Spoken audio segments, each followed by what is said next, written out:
Alright, we're here for Sunday squash at the SDA Challenger. Judson, Marks, and White taking on Swanepoel, Greenberg. First game, level.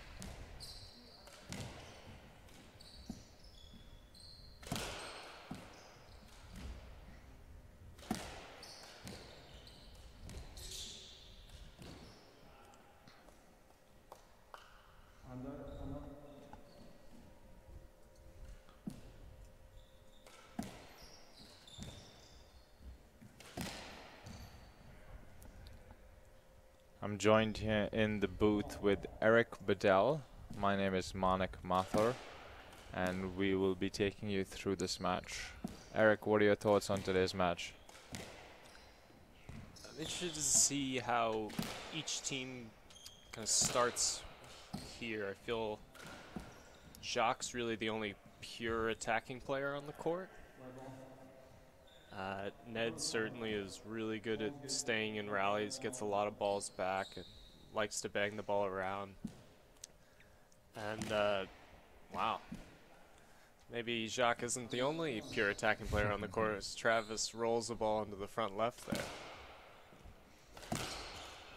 Big upset for Team White yesterday. Yeah, they had a very, very good win. It was a long 2-hour match over Clive Leach and Freddie Reed. Yeah, the top #1 seeds.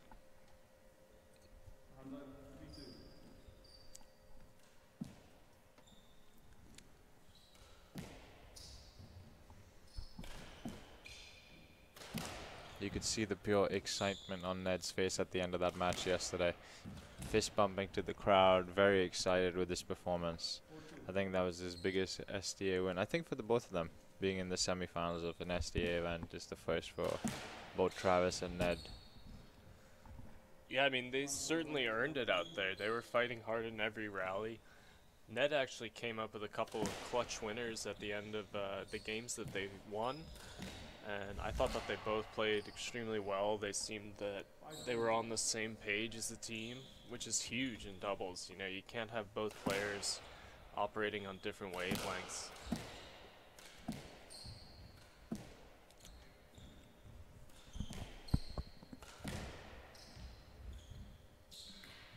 Good luck there by Ned, saving Jacques from getting a nice little tattoo.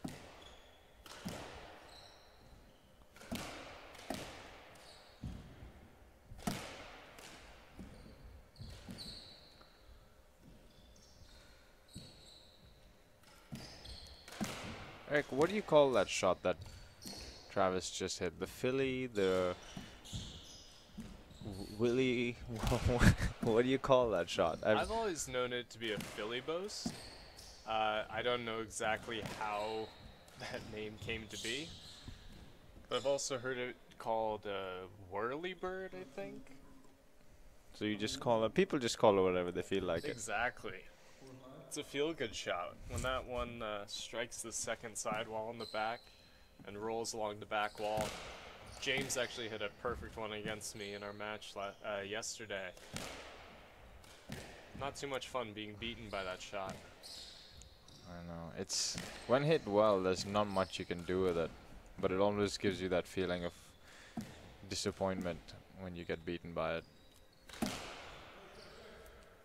Always feels a little amateurish almost.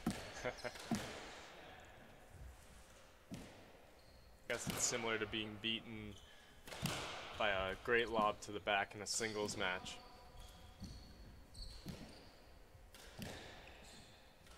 Also got to be careful hitting that Philly boast, as there have been a couple times where we've seen strokes called against the player who's hit it, as that ball tends to come directly back over their head.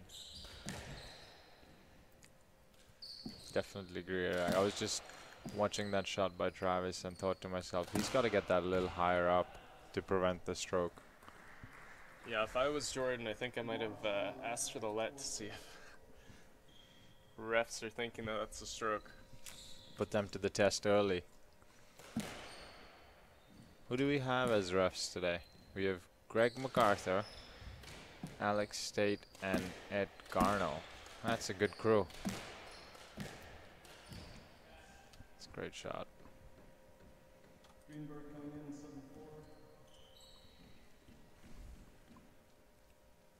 7-4. Game's moving along pretty quick here. 7-4 in about a couple of minutes. Short rallies. I don't think these guys are moving the ball around enough. Yeah, there's a lot of shots being hit from the middle, and more importantly, every player's been able to step into balls around the middle of the court. Especially when you have someone like Jacques out there. He's going to put that ball down into the front, you know, with relative ease. So I think White has to try and make it a bit more difficult for the blue team to step in and attack those balls that are leaving in the middle of the court.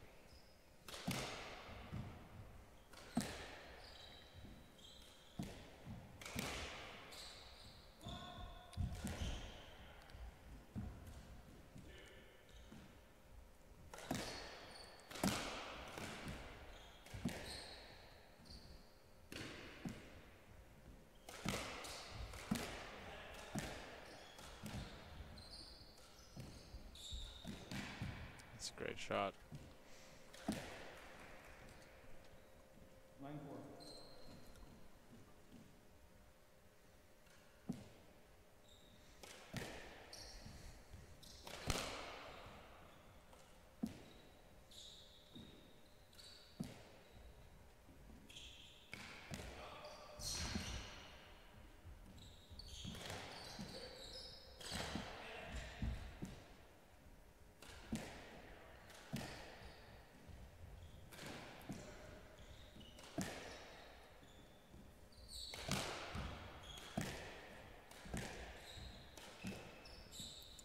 Looks like Team Blue is going after Ned Marks pretty heavily, keeping the ball on the left side of the court, trying to force some racket errors.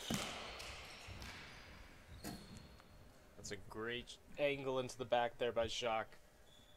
So he didn't really hit that one as hard as he possibly could, but the placement of that ball pushed it past Ned, and he wasn't able to get his racket on it. No, for sure. I think they're doing a great job by breaking the ball early on the sidewall and then going deep and constantly keeping Ned guessing as to where the ball is going, which evidently like forces the racket error. Yeah, Team Blue's definitely mixing up the pace, the height of their shots, and the placement of their shots a lot better than the white team. Level. It's last side 10-4. Jacques a little unhappy with himself. He normally times the ball so impeccably well. One of the cleanest strikers in the game, both on the singles court and the doubles court. He's got a very smooth swing.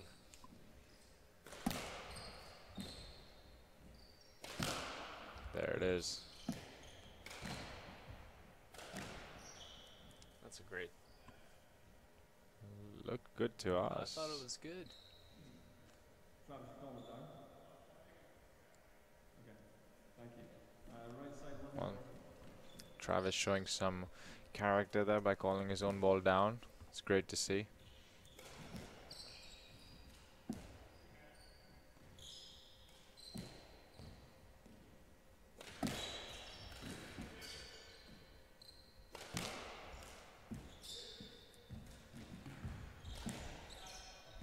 And there it is. That little whirly bird. It's good width.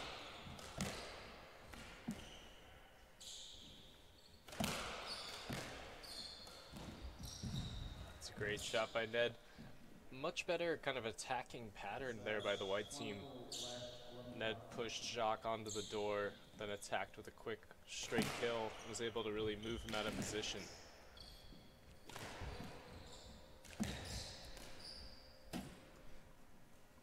It's good width. I think Ned really needs to go wide across the court because that brings Travis back into play a bit. I think if he keeps going straight down the wall or just attacking Jordan's racket, he's not going to get his partner involved at all. Yeah, I'd really like to see him going over Jordan's head a bit more, trying to drop that ball into the back right, or place either Jacques or Jordan at the door.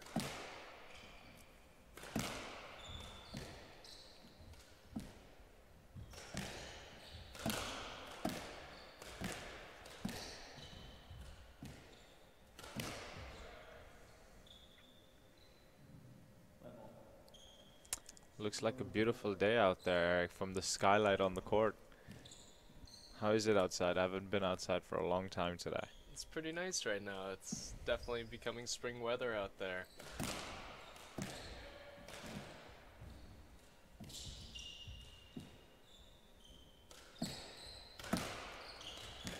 Perhaps we need to get a retractable roof on the squash doubles court.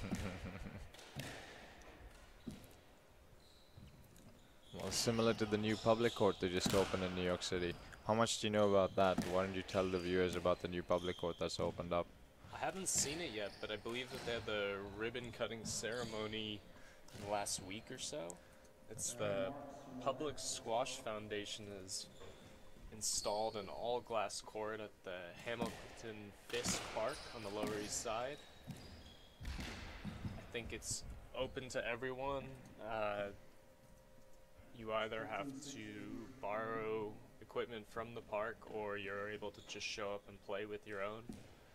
And it's really great to see squash being given greater accessibility, especially in New York City, where the public court facilities have definitely gone down in the last 10 years or so. I agree, Eric. It's something the game needs desperately, is more access to the sport itself and to courts. It's normally so restricted with private clubs and facilities that it's not easy for people to play the game and learn the game. I think it's very important for the exposure for people to understand what it's all about. Exactly, and I know the foundation behind that public court, it's their goal to install as many of those as they can. I think the New York City Parks Department is waiting to see how much use this court gets. So if we can all go out there and put some hours on that court, perhaps they'll allow the Public Squash Foundation to open up another one.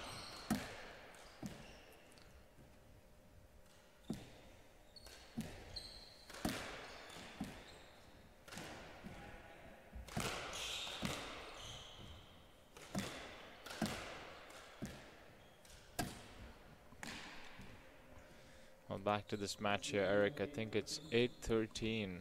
Team Blue having a very comfortable lead in the first. Last couple rallies, the white team has stepped up a bit, I think. They're forcing Blue to play a couple more attacking shots in order to win the rally. And I think that that's going to create a lot of pressure on both Shock and Jordan. If White can continue to retrieve well and hang in the point, force a couple of errors out of the blue team, and get themselves into a better position.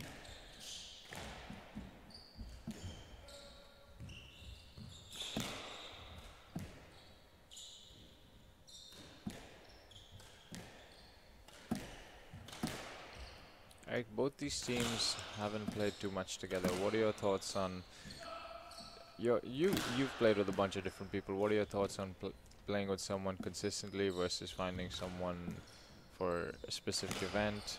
How important is it to be used to your partner? You definitely want to have a great bond, I think, with your partner out there.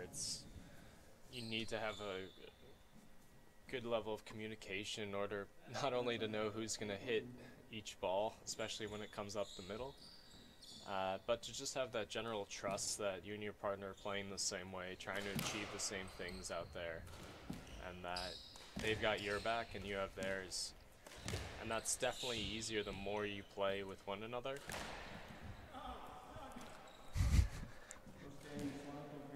James Stout enjoying Jacques' winner there to end the game. That's the first game, 15-8. Players left 2 minutes, and we will touch base with you as soon as the game is ready to begin.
we are back for the second game of this first semifinal. Jordan Greenberg to serve. We're joined here now by the esteemed Andy Walter. Thanks for having me. It's great to have McAndrew out of the booth. It's like somebody bid on a chance to broadcast squash. It was horrible.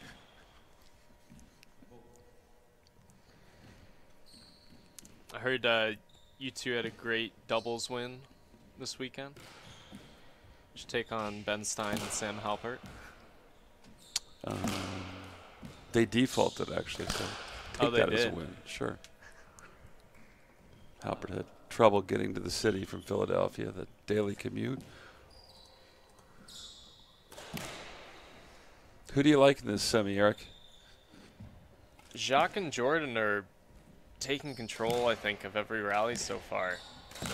So unless the white team's able to step their game up and apply some pressure, or the blue team is just make some bad unforced errors, I don't really see white being able to take a game here. Oh, look at that 3-wall. That's a great shot by Jordan. See that?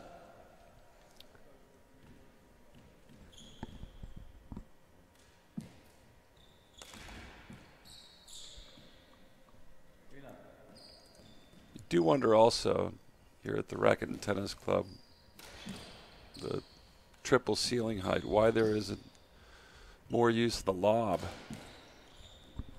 Take control of the red line. I agree, especially on these courts. It's really tough to volley that ball if it's 20 feet up in the air. Yeah. I know I was trying to use the height yesterday.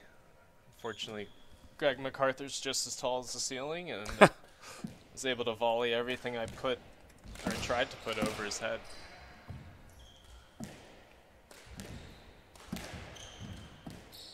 I wonder too if when the ball gets so hot, Another nick. I think it gets a little more difficult to control that ball high up into the air.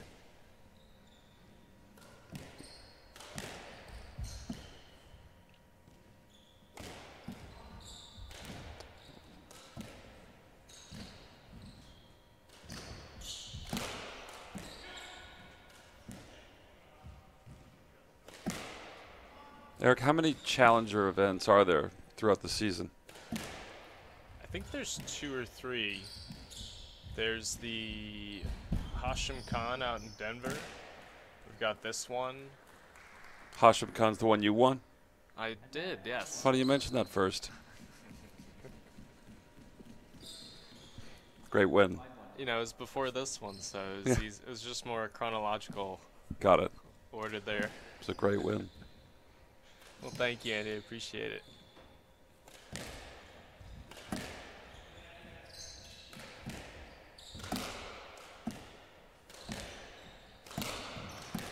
More banging in the middle of the court.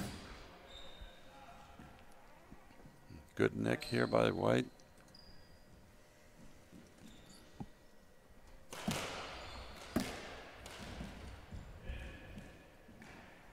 Jacques with a quick winner there. Haven't been too many long rallies in this match. Now that's right. 6-2 here in the second game.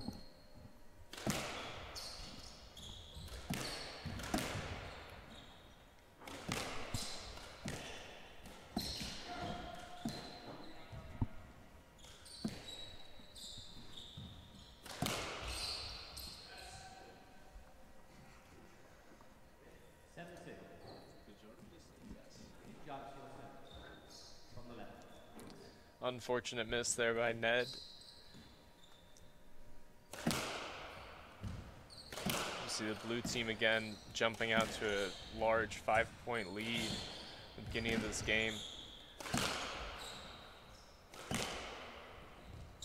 Looking very comfortable, not a lot of pressure.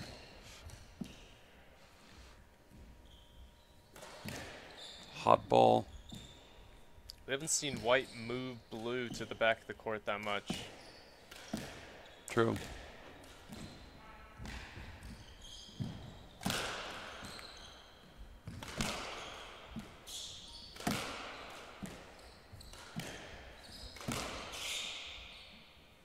credit to blue, playing very well. It's a bit better from the white team. Travis trying to open up the court with a couple angles.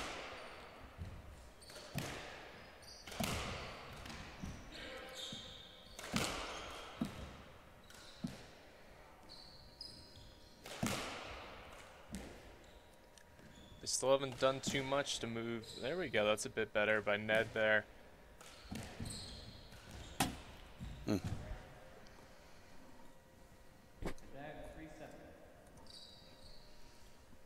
Still like to see them moving the blue team out of position a bit more consistently.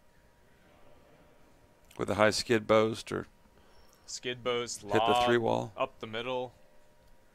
Anything to just really move them away from that service line position, because both Jacques and Jordan have, I think they've had their heels in front of the service line for the entirety of this match. Ooh. Great ball.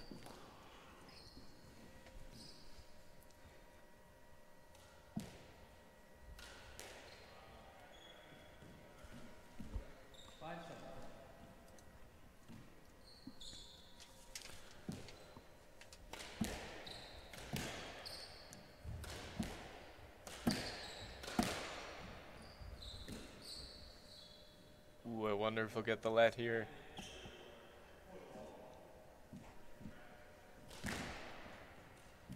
I think that was a 5-7 little weak.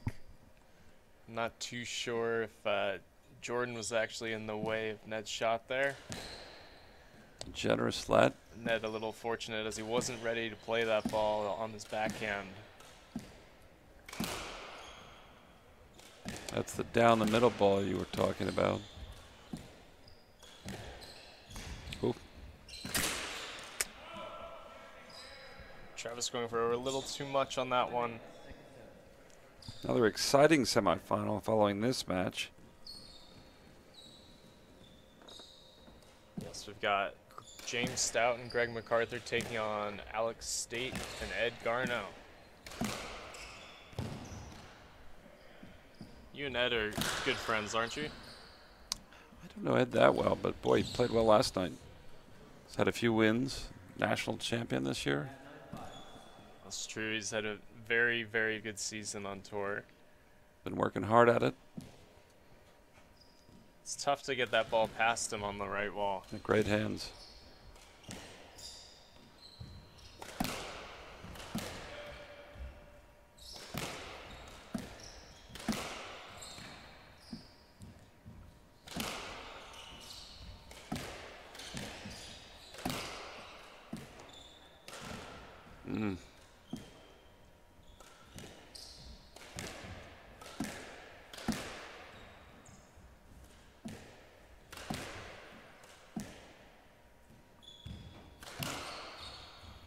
What a rail. Great length there by Jordan Greenberg. 10-5.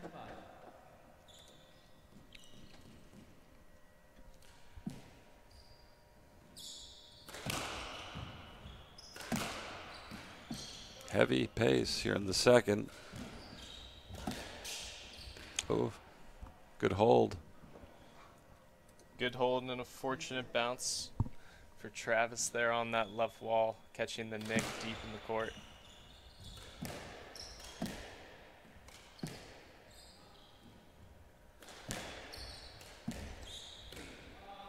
I think that's what you were talking about, Eric. Get the ball to the back wall and try and reestablish yourself in front of the red line.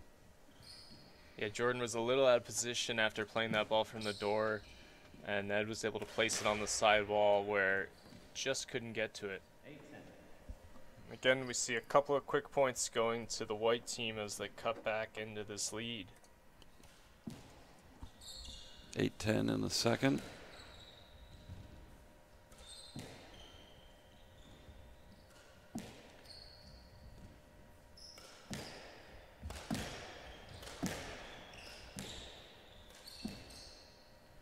Much better controlled play here in this rally.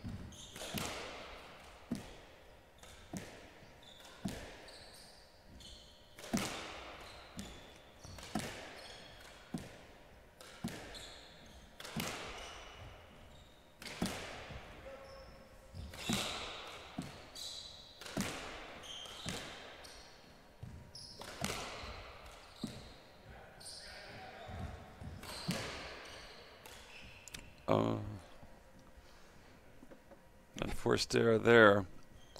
See Jordan doing a good job of shortening his swing and using his opponent's pace, waiting for the open ball. He's very, very strong at counter punching, especially in the front of the court. He's got a great first step, great speed up into the front. And then he's also very, very good at just deflecting that ball back if someone brings pace at him.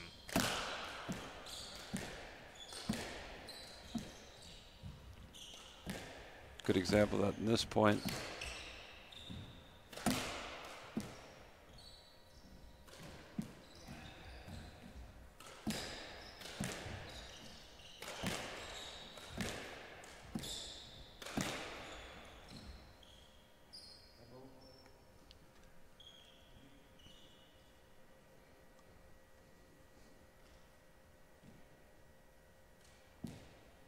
That ball.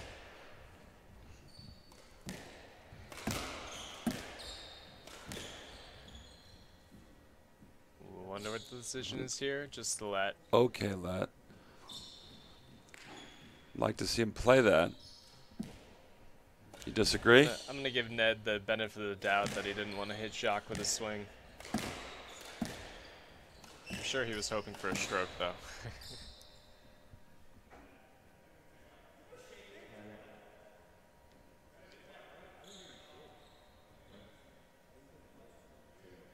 I think Jordan wondering if that was even a let.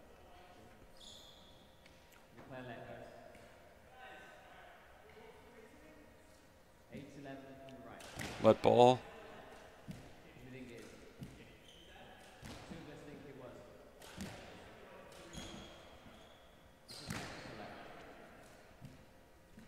Looks like they had a split decision between the refs, but we're going to play a let ball again.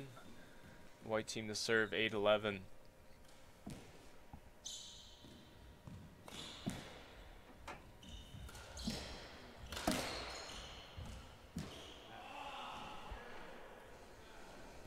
Costly error there late in the second. It's a couple of errors on just normal deep shots there by Ned in this game. It's a good cross court.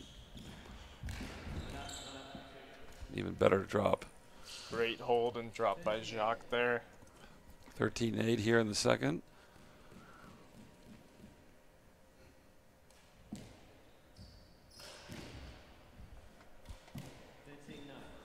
Reverse corner off the serve for a winner.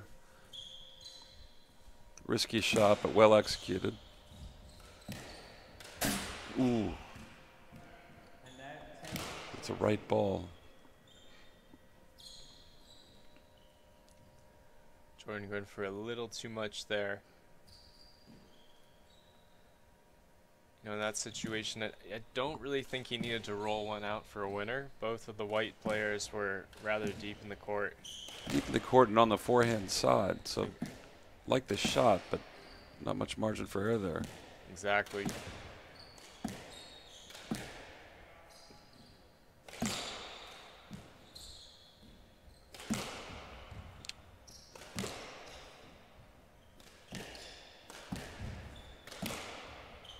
Great rail. Good recovery. Seeing white push blue a bit deeper in this rally. Ooh.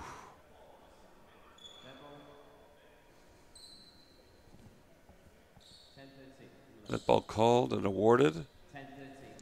10-13 left.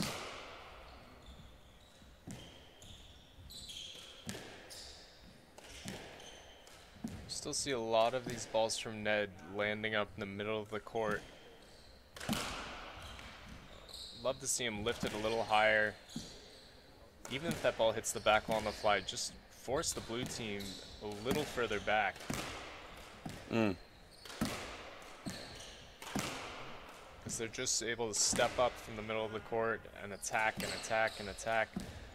And white hasn't really done too much to break up that rhythm. Although you do see Jordan hang back a bit.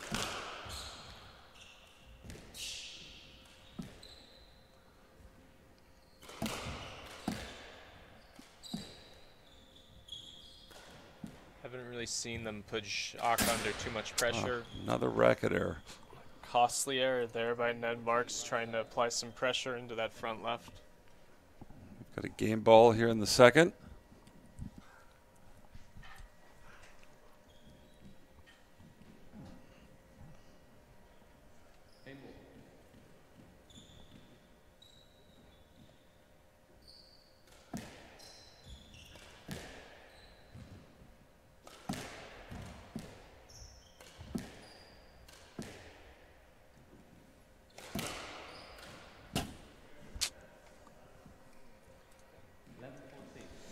But see, even that, if Ned tries to do more of that and really push Jordan back, trying to put that ball over his head, they're going to get a few more opportunities to step up in these rallies. Use the front right corner of the court.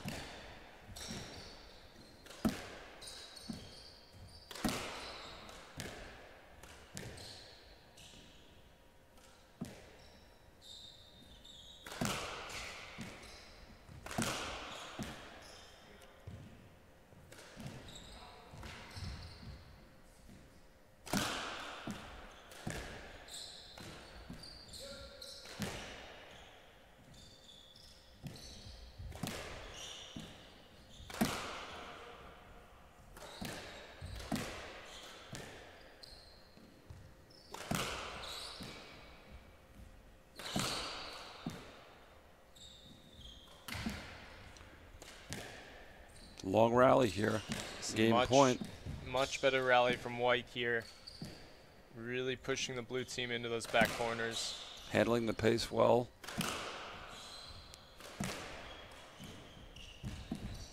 Great pickup by Ned. Oh, no. Bit of a lucky bounce there for Jordan Greenberg, as the blue team picks up this second game 15-11.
Here we are at the start of the third.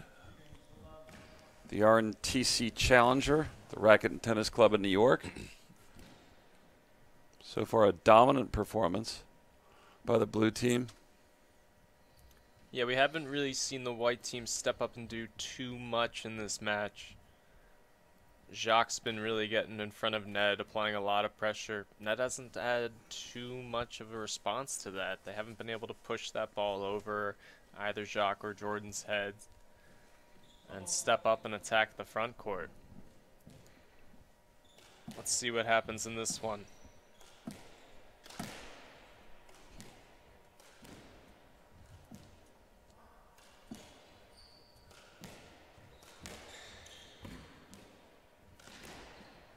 Oh, reverse 3-wall Nick. A tough way to open the third for White. Jacques just looks way too calm out there. There's not much that he's scared about from this team. You saw that where he played about 4 shots in a row from the middle of the court. And when someone's going for a quick spin from the door, trying to rail that ball into the nick, you can tell that their confidence is an all-time high.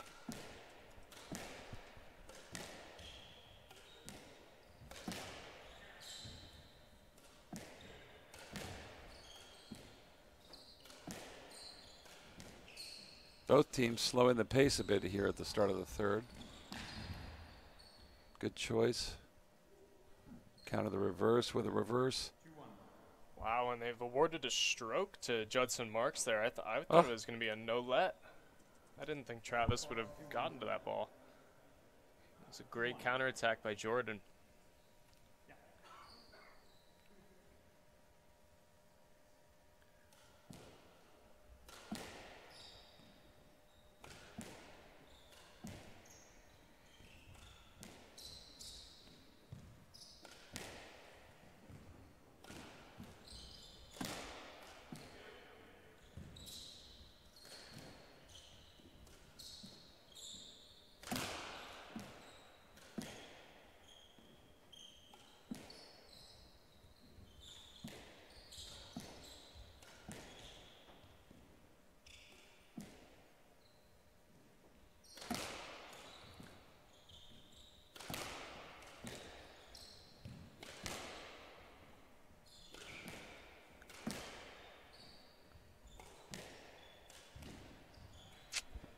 Another great reverse by Jacques.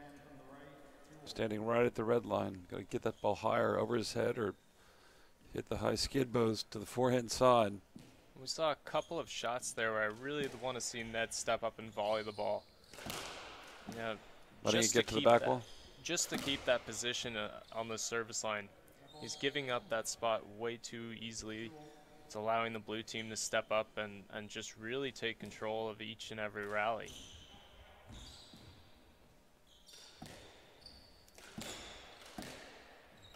See on all of these, his first step is always moving back, always moving back. He needs to get a bit more confident, step forward. Get that ball to the back wall. Whereas if you look at his partner, Travis is the highest player in the court right now. He's trying to get forward, trying to make something happen.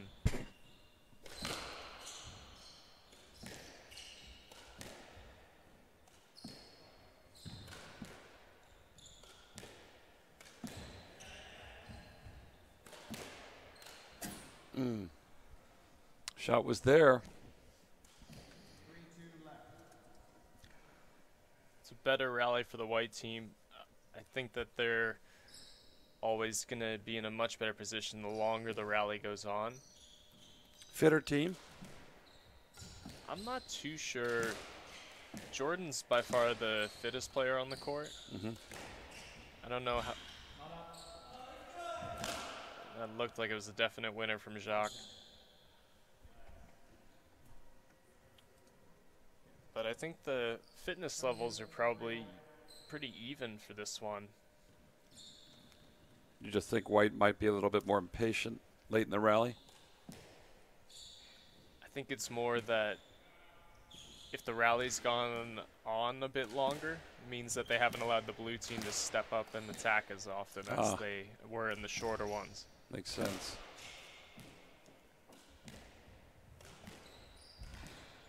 This is a bit better here from the white team.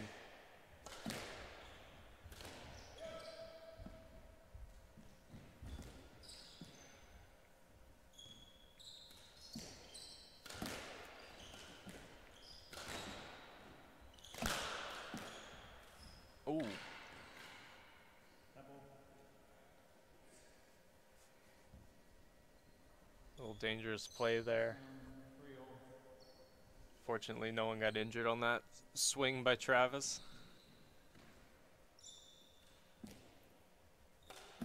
Tied 3-all early in the third. See, again, those short rallies are usually going to end with a Jacques winner. Almost always that reverse into the front right. It's a good ball.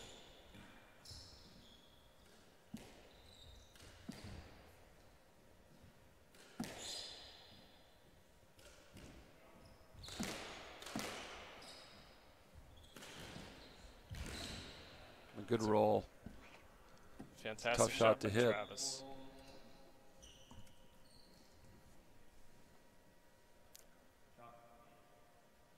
A bit more positive start to this game for the white team. They've kept the score even, whereas those first two games they were down by about 5 points pretty early on. It's just too difficult to come back from such a large deficit, you know, unless your opponents give you 3 or 4 unforced errors in a row. Particularly as well as Blues play. Yep, and as steadily as they're playing. Correct. They're not really giving the white team too much to work with here.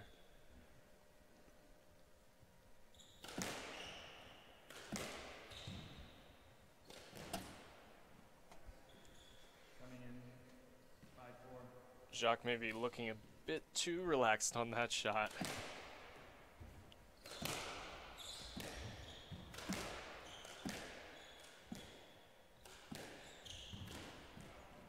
Oh, roll out 3-wall Nick.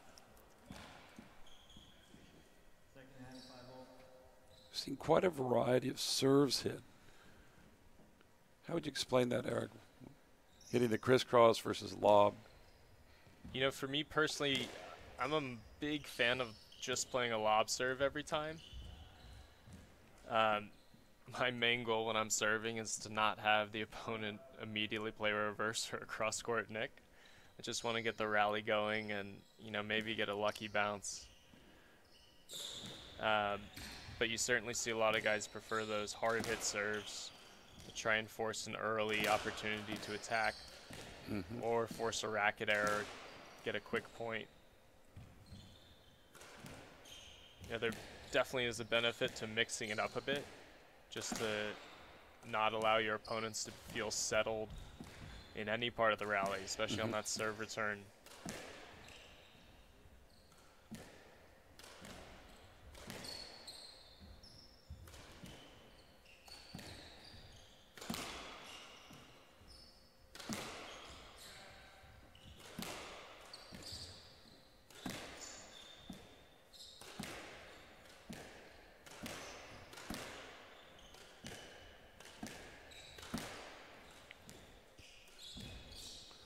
Long rally here at 5-all. Jordan, unusual error for him on the reverse.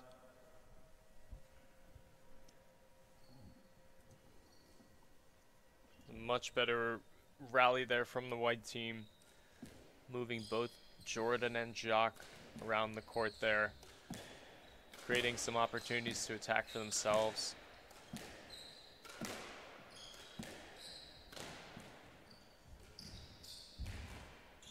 That's a great get by Jordan. Great get. Wow. Stole that point.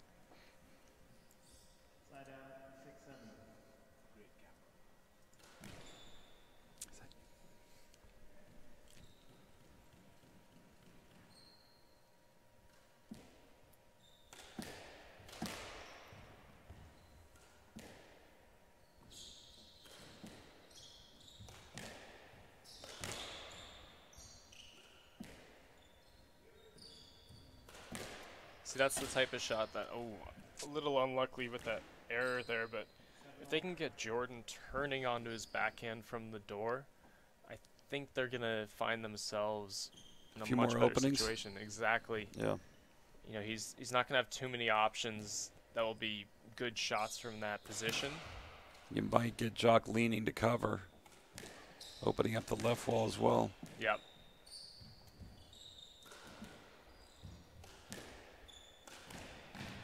But if he's allowed to step into that ball from the middle, there's just not much that the white team can do there.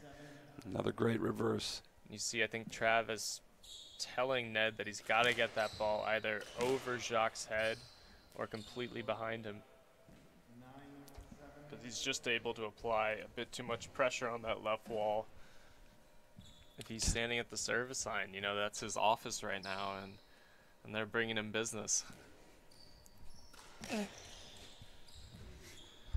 Second third of this game. Blue team's running away with up 10-6 after a 5-all start.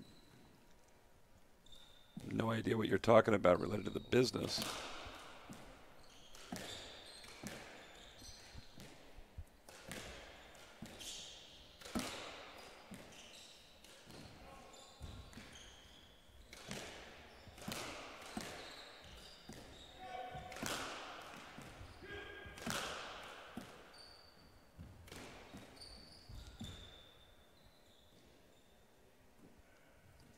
Ned really stuck retrieving there throughout the point.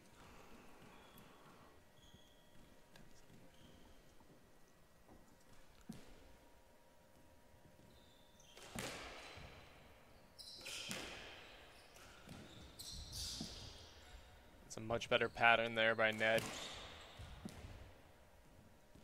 Smart ball. Oh, good drop. It's a good winner from the back of the court there. But they really need to focus more on just the movement and the pressure. I don't think they can shoot their way into a victory here. They've got to try to make the blue team uncomfortable in this game.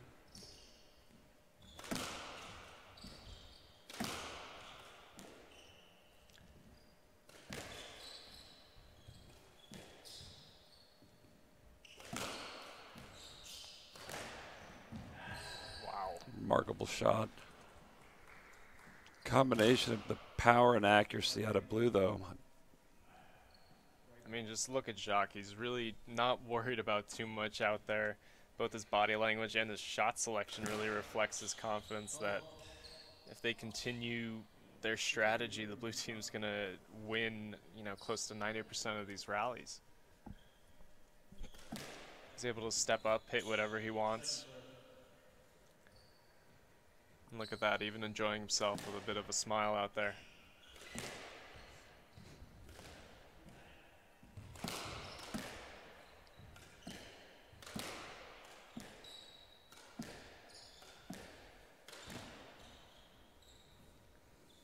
You gotta hit that, Travis, I think. Quick reverse or a drop, a kill. Certainly on the offense. Not sure you want to give that up.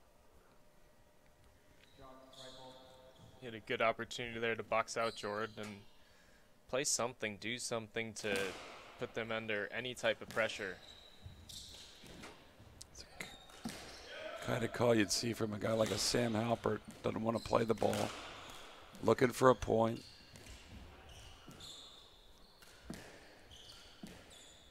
It's a bit better. Both Travis and Ned using the height.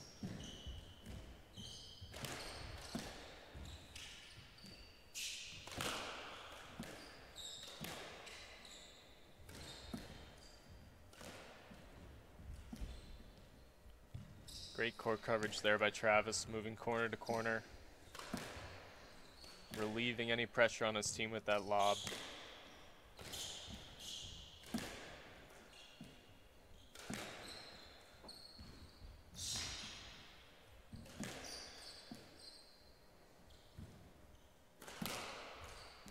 There's that shot up the middle. Smart. See, they forced a loose ball into the middle, but again, Ned's stepping backwards on that shot. So there's really nothing that the white team can do.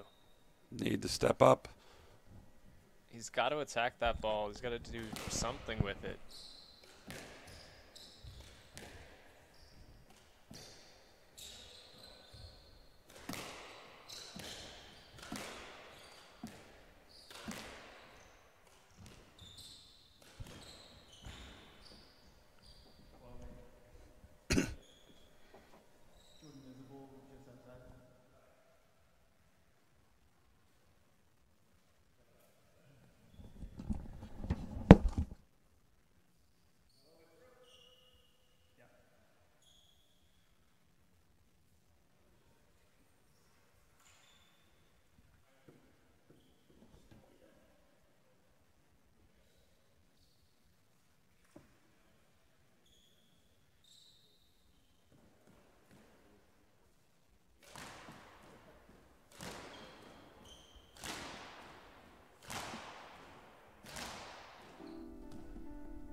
back. He's had a broken ball. We'll wait to hear the referee to know what the score is. Well, you're Not showing sure. 11-8. Just got to get a confirmation from the official scorekeeper there, Andy. Okay. I'm usually right, but I'm not always right. That is for sure. 11-8 first hand. Let's see what's going to happen here. New ball. I'm sure Jacques is going to want to pound that thing as hard as he can. I think this definitely favors the blue team. Let's see what white can do. Tight rail.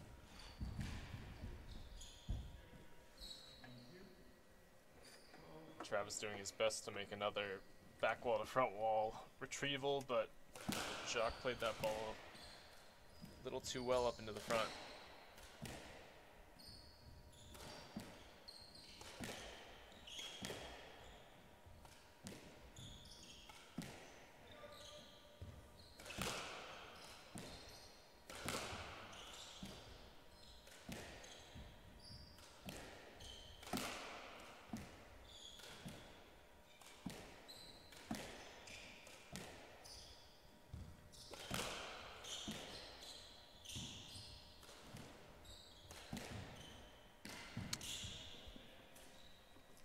Fortunate nick there.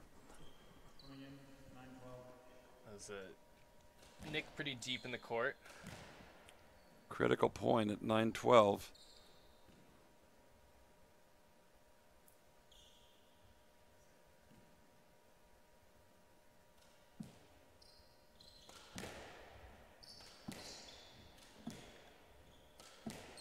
It's better height from Ned there on those two backhands. He's trying to push Jordan deep in the court.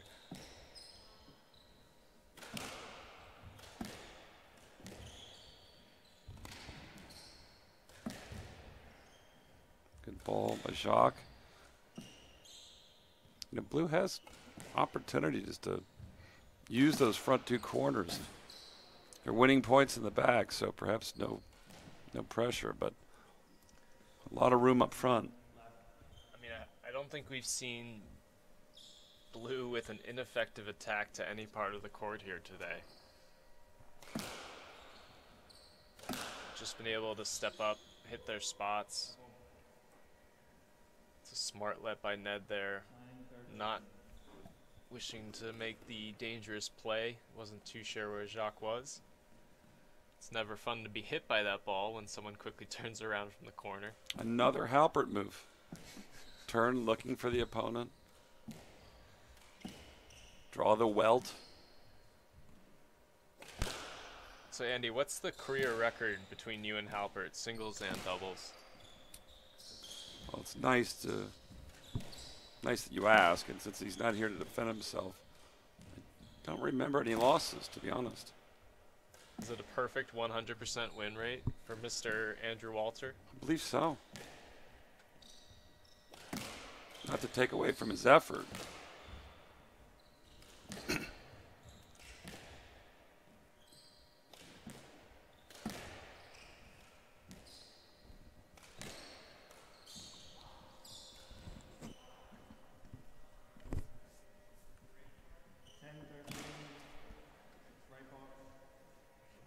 Right 10-13 down here in the third game. The white has to win this if they want to stay in this match.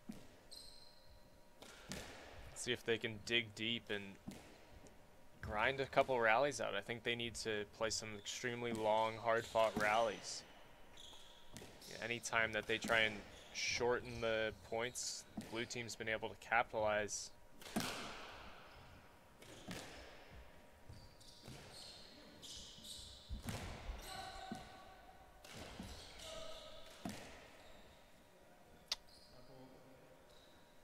Again, I thought white had a good chance to really apply some pressure, but they're kind of just hitting the ball without any purpose, any intent. Reacting to the pace, it seems. Exactly. You know, that you always want to have, I think, 2 or 3 shots that you know you and your partner are going to hit just to apply some pressure. That way you're not thinking about what you have to hit every single opportunity you have. It's an awkward let there. It's a well hit ball to the body. Ah, yeah, on the backswing.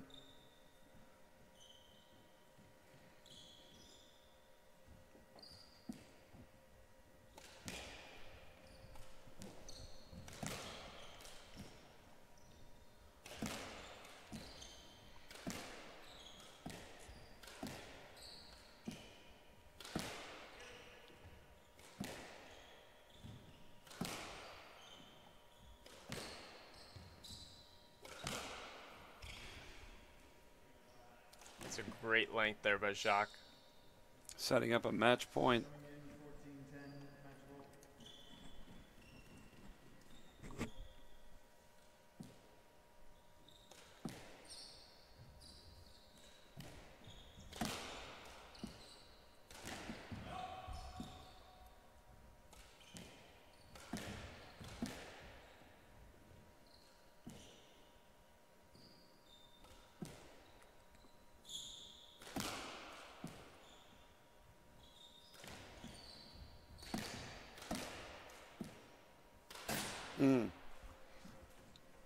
Jordan looking for the flashy cross-court nick to give themselves the win.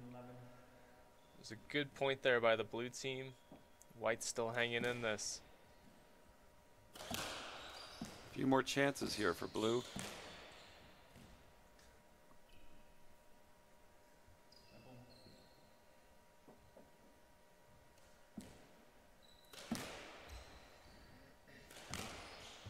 Oh, and there you have it. Great match. Dialed in on that winner from the back. Swanepoel and Greenberg advanced to the final Monday night. They're our first finalist, and we'll take a break while the 1 p.m. players warm up. We'll be back shortly. Or you'll be back.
See how it goes.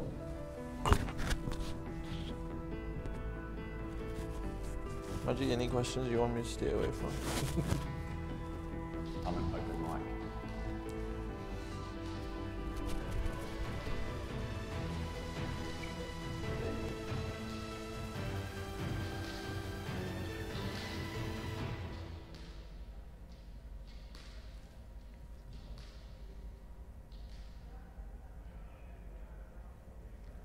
I'm sitting here with the most accoladed squash doubles player of all time, Damien Mudge. Mudgy, thanks for being here today. My pleasure, mate. You're here to support your assistant Jordan? I was, and he did sneak through the nice little 3-love victory to make make the first final he's ever made in. Oh wow! I think that's awesome. Yeah. I mean, he's having a good season with the O'Reilly. Great season. And now this Monday night final tomorrow for him. Huge. He's worked very, very hard at it. So it's it's good to see the hard work paying off for him. For sure. How much influence do you have on this game? Obviously, I'm sure you've helped him out a bunch. But what do you think is the biggest thing that you've taught him over the years? It's only really sort of like subtle things, but I think a lot of the subtle things add up to become quite large things. Nothing really in particular. There's like a few sort of pointers I gave for the O'Reilly, and definitely he sort of took to those, and those worked out. But he's got a pretty solid game, and he's got a very hard work ethic. So right, he does very well. What are your thoughts on today's match? How do you think they executed a game plan, and what do you think they did well? What do you think they can work on for tomorrow? Yeah, I think maybe trying to move the ball around a little bit more and take the opportunities when they're there. They were a little bit tentative. I sort of thought with a few of the positions, where they had some pretty big openings and they just put the ball back. But they can definitely adjust that. All right. Well, let's chat a little bit more about you now. How many titles do you think you have under your belt so far? Is it in the hundreds, the 200s? Where are we at? I don't know officially, but I think it's maybe getting up to 180. Yeah, sounds like a rough number. Which is your most prestigious, most close to the heart event, close to the chest event for you? There's definitely a bunch of them, but I don't think I can go past the Judson. Having 17 in a row, that's most probably. I most probably won't be able to outdo that one. No, for sure. Trust me, there's pressure being out there with you just with that, knowing that in the back of my own head. But that's pretty amazing. How's the body feeling? As you well know, the body is definitely a work in progress. I'll be hitting 42 in like a couple of weeks, so it's definitely a full-time job just sort of taking care of the body and sort of getting it ready for the events coming up. Much more time and effort needed when I was 30. For sure.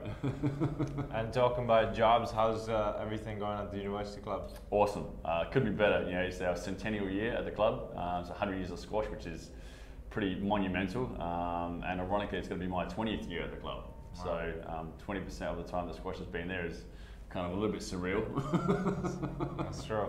But everything's great. We just got approval for an all-glass singles court put in the Percy Douglas reading room. For the week of November 10th, I believe, with the big gala on Saturday night on the 17th of November. We'll be having a lot of interaction between the Racquet Tennis Club, the Union Club, our club, and there's a very strong potential of having a Trinity and Princeton official match on that Saturday night. Oh wow! Like a dual match for the season? Like a dual match for the season. That's amazing. So that's in the works. So very, very cool stuff.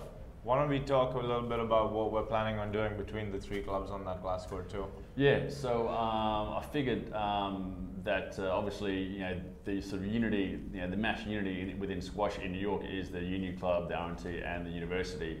For the most, obviously there's a few other clubs, but they've definitely been the core clubs throughout the years. And we've had a thing called the Bigelow Cup, which has been primarily doubles. Right. So now I was looking at trying to sort of do like a Bigelow-esque, but with the singles. So with all the club championships coming up with the whole three clubs up in May, the winners of each division, like the Open, the A, the B, the C, the D, the Novice, the 40, 50, 60 singles champions are all going to be playing off throughout the week, leading up to maybe like a Thursday night sort of a final, of whole three clubs. So I think that'll be pretty and cool. what were the dates again, so people can put it in their calendar?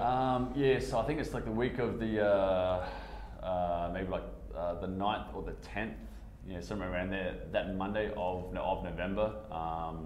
So everyone is all welcome. So we're trying to get as many people around the court sort of uniting into the game and celebrating the history of just squash in general, but in particular, the squash at the University Club. So definitely, the more people, the merrier on the first floor of the Percy Douglas reading room with the court that entire week. That sounds like it's going to be a lot of fun. It's going to be a great event. Very cool. Last but not least, let's chat a little bit about the SDA. Clearly, we're here at a Challenger event. It's a $15,000 event. It's the goal of the Challenger is to promote the up-and-coming players and the players that are ranked lower down, or as well as the guys that don't get that much exposure to the game. Where do you think the tour stands, and how important are events like the Challenger for the growth of the game? Yeah, I really think that we should be doing a lot more of these events, and even maybe a little bit sort of lower scale to really sort of get some introduction to not only to the different players but also to the different clubs. I think there's maybe about 180 or so clubs within North America that have doubles courts, and we only tap into maybe 10% of those. Right. 15% of those. So I think there's a lot of untapped sort of clubs that the guys can sort of get some exposure, and also clubs can get some exposure. True. And where do you think the tour is headed? Like, what do you think is next for the tour in terms of where it's headed? What we can do in terms of growth? And I think there's been some really good work that's been done. With the SDA taking over from the ISDA, it's definitely a lot more of a professional tour now. It's a tour for the players, for like a non-profit, which I think that's very positive. There's been very influential board members which have been put in charge of the tour. I think it's like a slowly and steady sort of progress, which I think you having like the right people around should sort of slowly but surely instigate the direction of the tour. For sure. Well, thank you so much for being here. It's always great to see you. And maybe we'll see you tomorrow night at the final. Absolutely. All right, mate. Thanks, mate. Thanks, bud. Cheers.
Right, we are into the second semi-final here with Alex Stait, Ed Garno in the blue against James Stout and Greg McArthur in the white.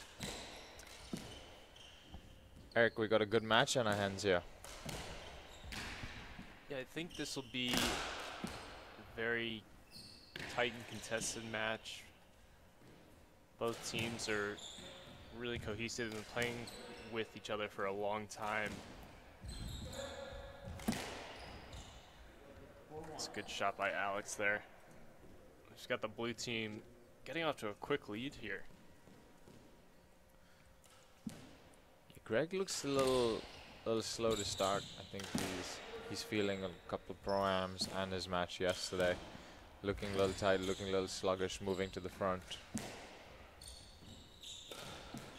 That's definitely a big difference from yesterday. He made some pretty incredible gets up into the front.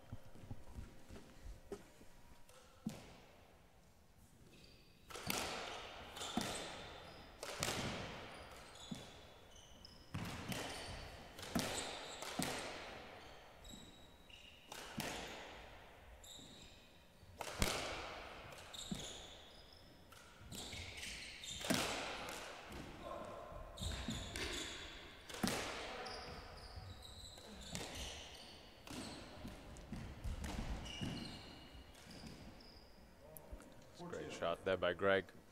Eric, Stait and Garno are the defending champions here at the Challenger. They won it back in 2015. They are. They stormed through the qualifiers, and I think they won all of their main draw matches in 5 games last time. So they've definitely, they know how to stick in there, win those long rallies, win those clutch points in order to win matches, and I think it'll be a very good game today.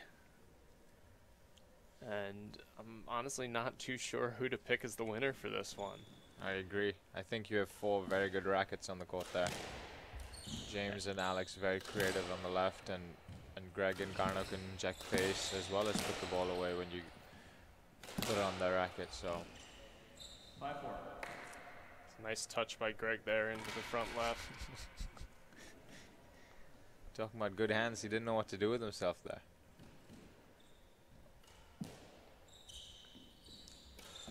Sometimes the less you think about the shot, the better.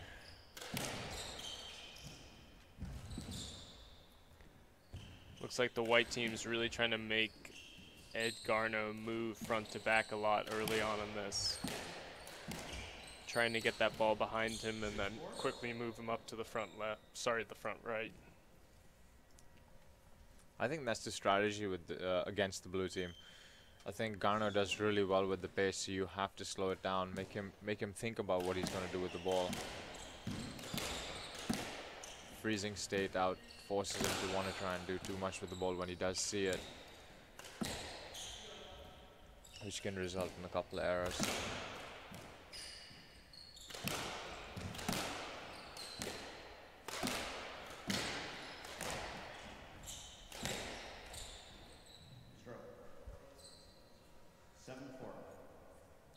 That's a danger. Yeah, firing that Philly boast angle in there, having that ball pop out back over your head. James Stout getting the stroke there on Alex Stait. White takes a 7-4 lead. I think they were down 4-1 in this game. Got 6 points in a row. Now 7 points in a row.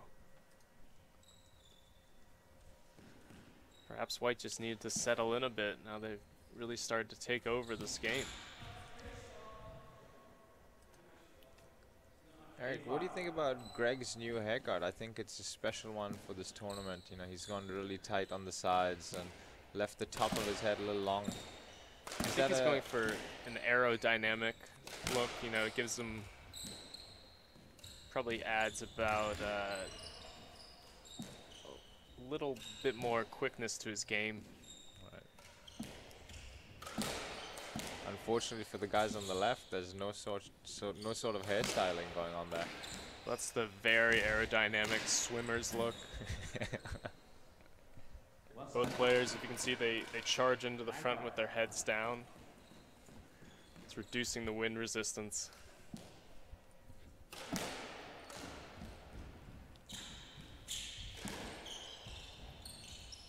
I really enjoy watching Stait hit a squash ball. It's very smooth, very crispy. He has an innate ability to drop his elbow and come on the inside of the ball and just do something with it at the last second that you're not ready for. Yeah, he's one of those players that has the same swing for about 10 different shots. Makes it very difficult to play against. He can hold that ball very well. And he can also just hit a shot that no one's expecting at any time in the rally, really. Kind of reminds me of John Russell a bit. Both got those really nice backhand swings with the big backswing, and 11-5. seeing white team here take control of this first game up 11-5. Blue team's only won 1 point out of the last 12 rallies. Seeing some experience from Garno there, just creating a little break in play to stop the momentum in favor of the white, to have a chat with his partner, reconnect on what the game plan is and what it should be. I find that very important when you're playing, that you gotta find a way to break momentum, and sometimes it's just as simple as having a chat with your partner. I definitely agree with you. Don't think Greg McArthur agreed with you though, as he reached up to slam that reverse in, catching Garno off guard. He was hoping for another winner there up high, but this time the averages went against him.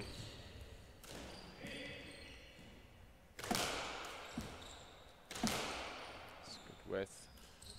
One of the things I don't think people give James and Greg enough credit for is their ability to cover the front of the court.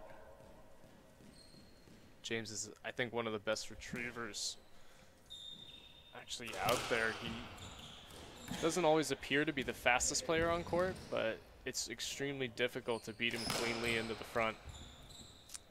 Yeah, like we were discussing yesterday in your match, I think what sets James apart in all the sports that he does play is his footwork and his ability to read the game. So even though his first step is not the quickest, but his ability to read the game puts him in positions on the court that enhance his speed.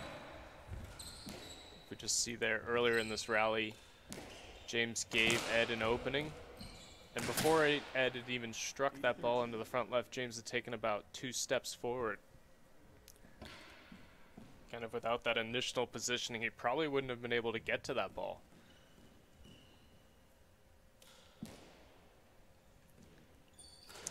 8-13, yeah. Blue pulling some points back, trying to stay in this game. All comes back down to that little chat, Eric. They found a way to break the white team's momentum, clawing their way back into this game. But McArthur's having nothing to do with it, taking them to 14-8 in the first game. Looks like white really wants to shut the door on this game, not give the blue team anything to be positive about going into this break.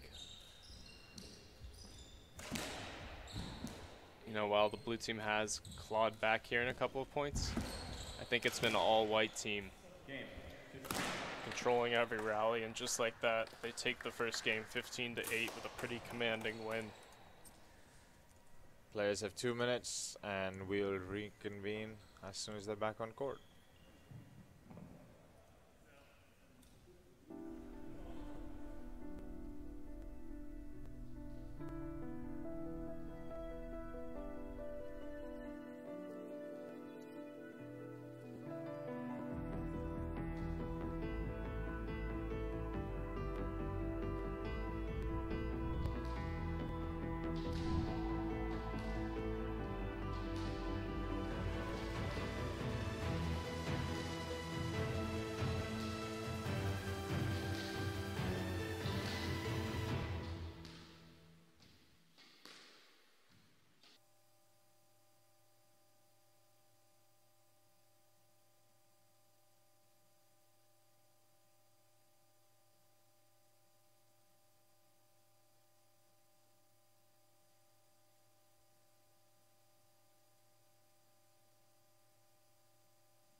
We are back at the second game.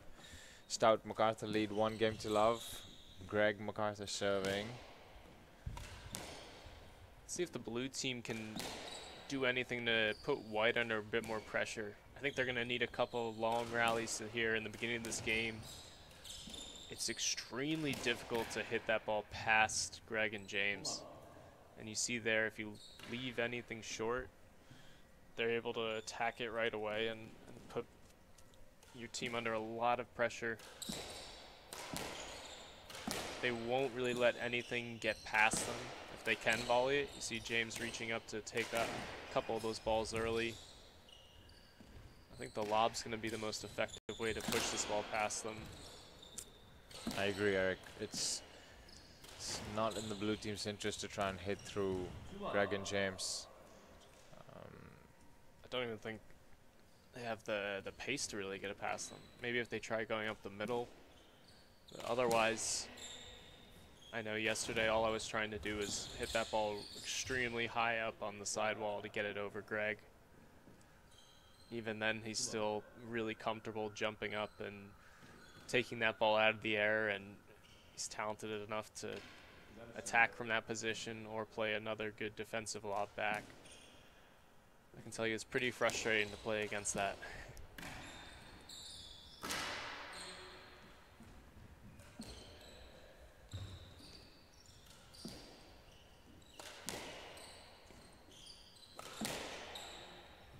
That's the type of shot that Alex Stait needs to be hitting more often.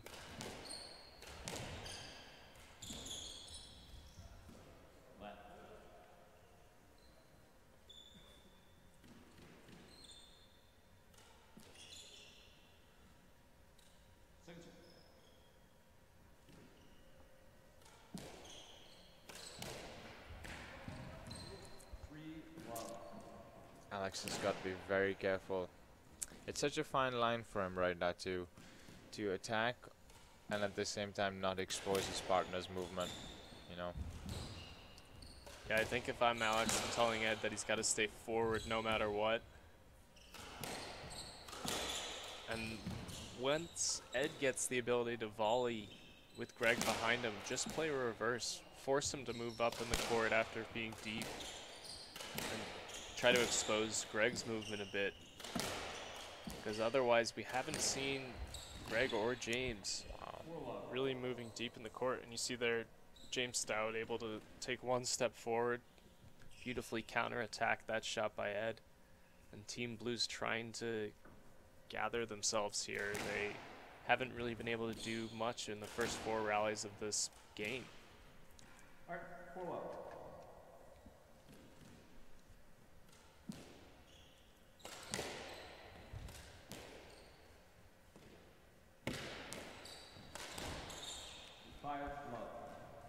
White team out to a quick 5-love lead here.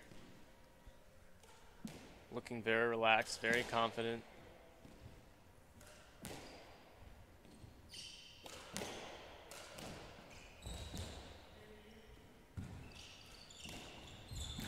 Yes, Eric, I think they're hitting their zones very well, creating a lot of movement, just like that.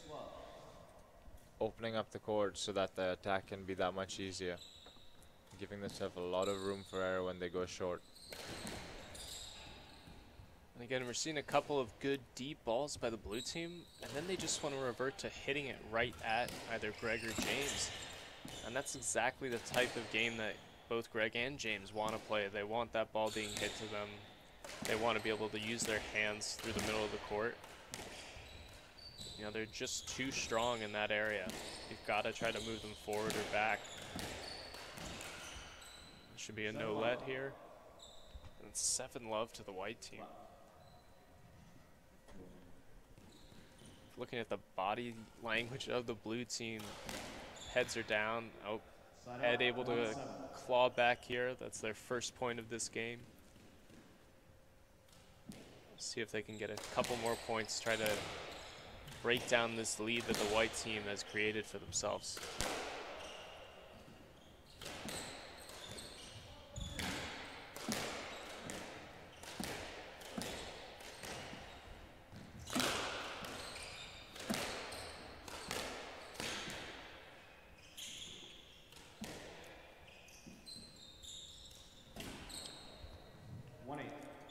unlucky there from Alex Stait. I think he had everyone on the court fooled that he was going to pound that ball deep. I love the way he hits that. Even though that hit the floor, that looked so good. Side up, 9-1. I agree. I think we both thought that he was going to try to pound that one deep again. It's one of the very few racket errors you'll see Alex Stait make.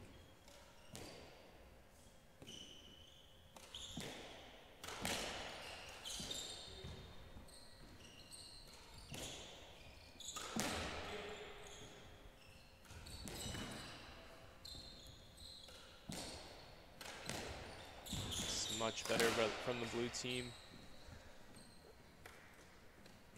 10-1. Greg and James are playing such smart doubles right now. They They're are. making- They're both just moving forward every time they can. What I'm not liking by the blue team is once they move James or Greg into the back or get them playing off their back feet, the blue team's still hanging back. They're not looking to jump onto that next shot, especially if it's short. That's where you can apply some pressure, is when the white team goes in a little too early in the rally and you're able to get onto that ball early and counterattack or lob again.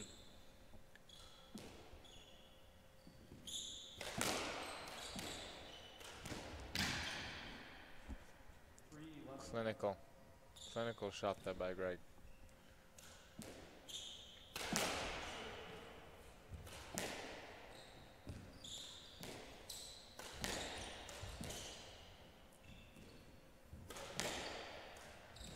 It's another great shot by James. 12-3, side up. I feel that this match is very close to the first semifinal we had, where one team was able to dominate throughout those first two games. I'd be very surprised if the blue team's able to claw their way back into this one. 13-4.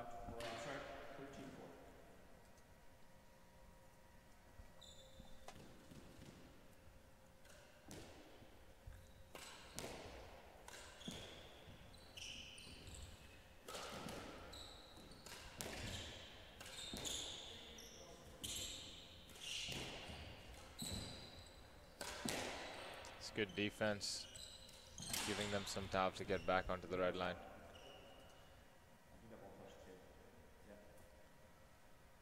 Coming in, 5-13. I guess that ball was out, giving Garno State 5-13.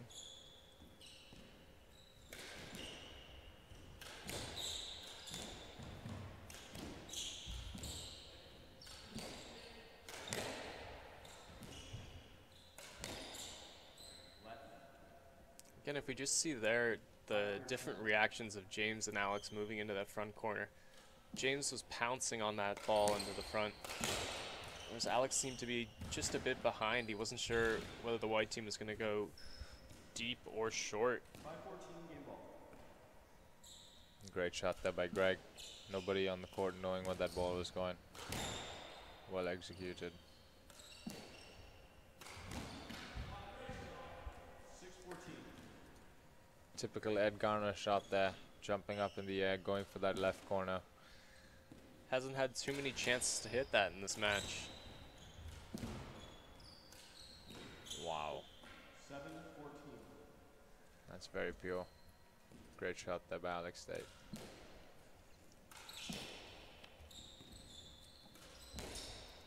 Team Blue throwing everything they can at McArthur Stout.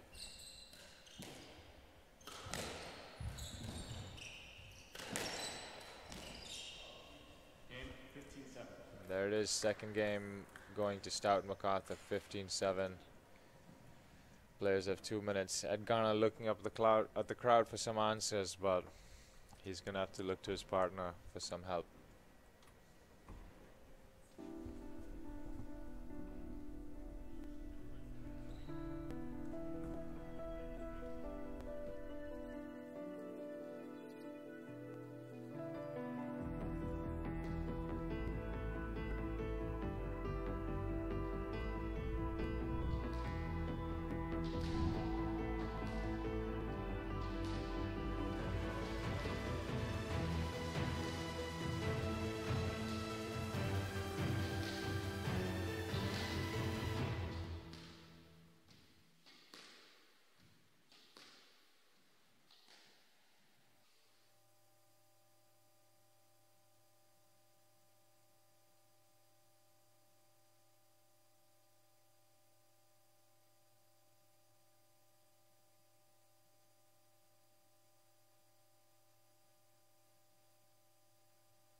Alright, we are back for game 3. The crowd is hoping for a little more fight from Team Blue. So, Monica, if you're the blue team's coach, what advice are we giving them going into this third game? How are they going to break up the rhythm that Stout and McArthur have created over the course of these first two, where they've just looked untouchable almost?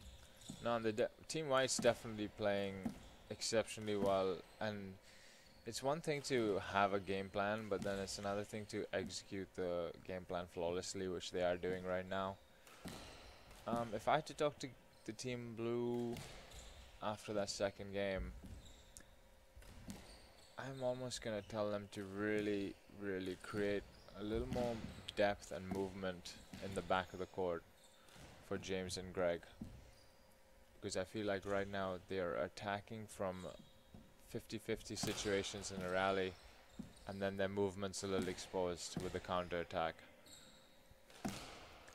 We're also seeing when both Alex and Ed try to hit with a lot of pace from the front of the court, they're just not able to either get it through James and Greg or actually create any pressure from that. We've seen both James and Greg counterattack. And wow, that's a pretty amazing shot by Greg McArthur from the back of the court, rolling that backhand inside-out reverse into the front left, catching Ed Garno on his heels. And another winner coming in.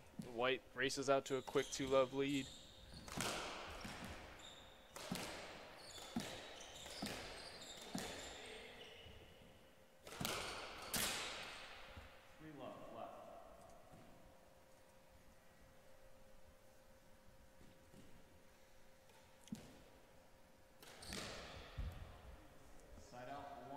Fortunate bounce there for Ed Garno, catching the crack on that reverse. As you can see, both James and Greg knew exactly where that ball was going, but the shot was just a bit too good. Yeah. That's my point. Like, you know, both James and Greg are reading the game well, and Garno's going for that front side at a 50-50 situation, which puts James and Greg way up in the court to control the rally and gives them options. He was lucky to catch the crack there, but in most situations that's actually putting his team in a bunch of trouble.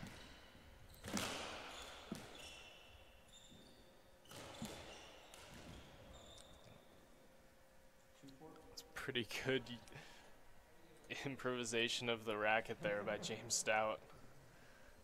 Taking that forehand from the opposite side of his body and able to roll that ball into the corner. Not many people can hit that with any consistency at all, but I'm sure James practices that one a lot. Everything that he does is very unorthodox. You've always got to be ready with him.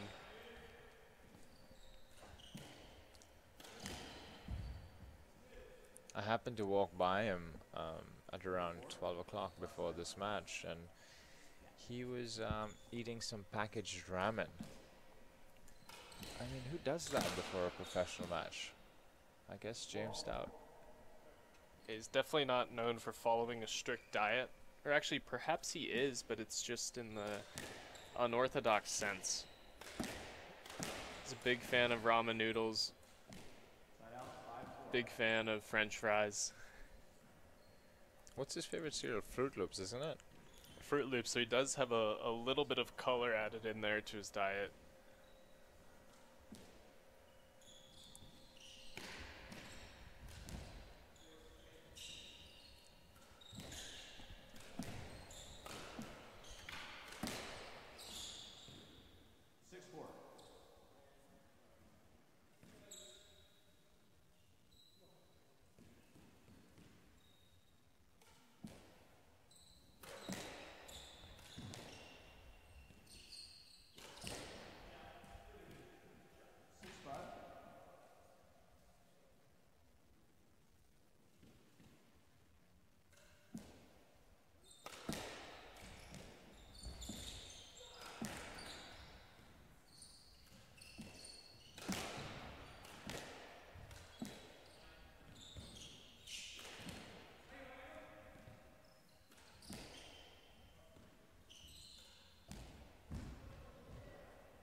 Greg's not gonna like that we have that on camera.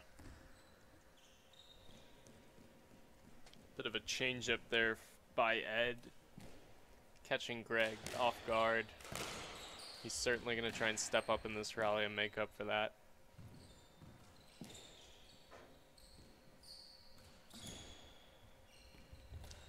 See, I like what Alex is doing now. He's set up that reverse with a nice hold where James thought he was going to be moving short, and he flicked it deep, creating a lot of pressure there, forcing James to play a loose ball, and Alex is able to easily play the reverse into the front for the winner. We need to see more patterns like that from the blue team.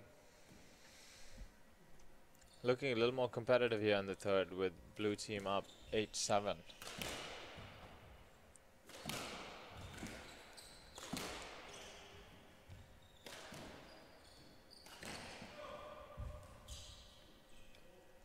Couple of errors here from the white team. Energy's dropped a little bit from them. They've got to make sure that they stay on their toes and not let the first two games affect how they play the third.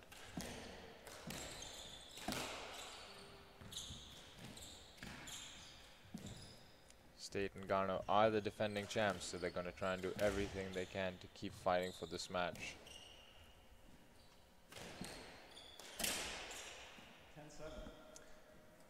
10-7. I think we're seeing James and Greg maybe playing a little too loose right now.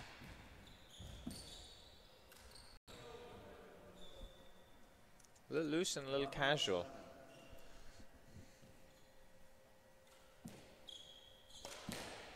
Perhaps winning those first two games so easily as relaxed them a little too much. They still got to win 3 games to win this match. That's great hands. Great hands from both the guys on the left. Side out. 8-11.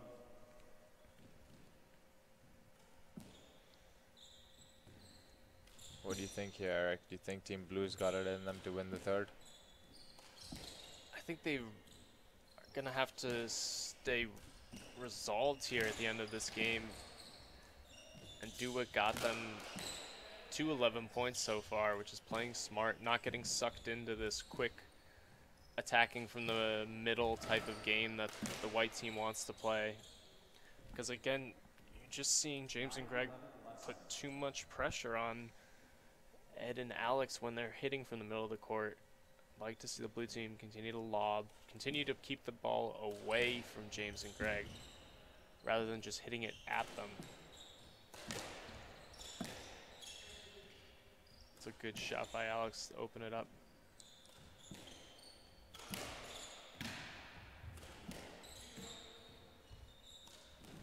It's a good choice. Great get by both Alex and Greg in those front corners.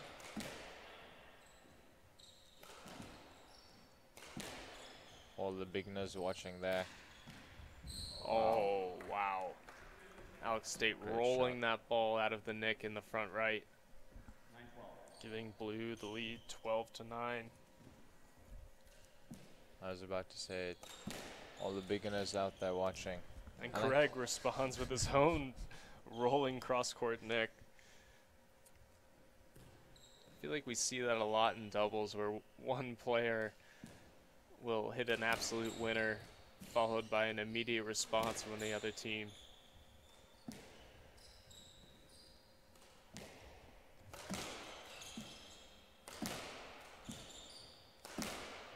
That's a good choice by James. Going down the middle. And Team Blue is exposed. I mean, you're just seeing right there how easily James can control both players on either team there. He's just able to place that ball wherever he wants to, and Ed's not doing a good enough job of moving that ball behind James. Ed's got a really good touch on his cross-court lob. I'd love to see him try to play that shot a bit more. Remember, with James and Greg being a lefty and a righty, they're playing their backhands from the middle of the court. So if the blue team's able to attack down the middle a bit more, they might produce a few more opportunities.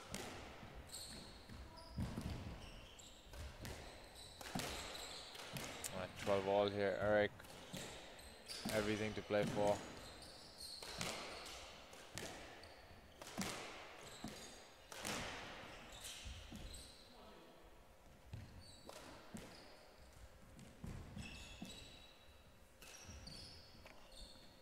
An uncharacteristic racket error by Alex Stait might prove to be a costly one, as this moves James and Greg 2 points away from winning this match and moving into the finals. Garno forcing that. Another quick error by the blue team gives Stout and McArthur their first match ball.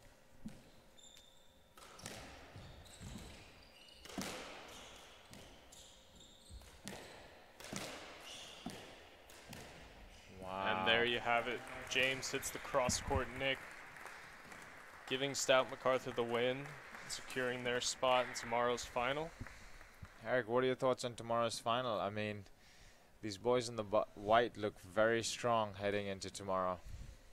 It'll be interesting. I don't think we've seen either Stout McArthur or Swanepoel Greenberg put under a ton of pressure in either of their matches this tournament. I think both of them are extremely talented, don't have too many weaknesses. So I think we're in for a really strong match tomorrow. What are your thoughts?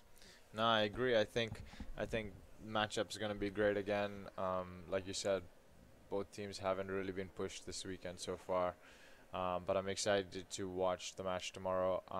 Everybody on the stream right now, the final tomorrow will be at 7:30 p.m. Please do tune in, and we look forward to seeing you all tomorrow night. Thank you very much.